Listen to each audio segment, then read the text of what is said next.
Nĩ gĩkeno kĩnene kũrĩ aikari a kaunti ya Mombatha thutha wa mũgithi wa Safaricom Sambaza Furaha gwĩkinya mwena ũcio mũthenya wa ũmũthĩ, makĩgaya gĩkeno kĩao na Akenya ngũrani bũrũri-inĩ nĩ gũkorwo manyitanĩire nao mĩaka 24 kuma mambĩrĩrie motungata mao ma ũkinyanĩria.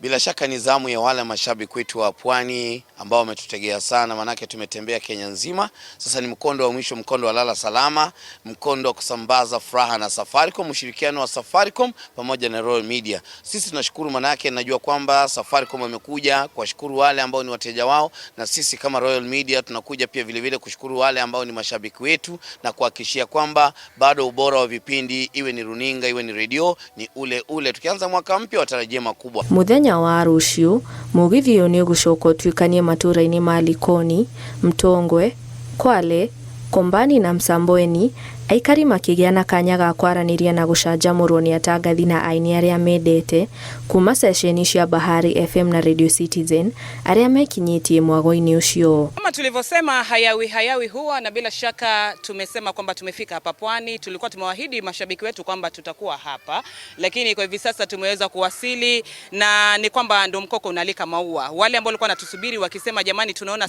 furaha inasambazwa katika maeneo mengine, mbona huku Pwani hamfiki, ndio tunaambia tumefika. Ona to gũcanjamũrwo tu, aikari aya nĩ mekũheo ũhoro makĩria wĩgiĩ motungata ma kambuni ya Safaricom. Kwa hivyo tunawaahidi tuweze kukutana katika barabara zote za ukanda huu wa Pwani kama ratiba ilivyoweza kutolewa, ili tuweze kuzawadiana angalau msimu huu, sisi tukiwa na furaha pia nyinyi mna furaha, ndio taifa lote liweze kufurahia. Ngĩribotera Inooro TV, njĩtagwo Jerry wa Njoroge.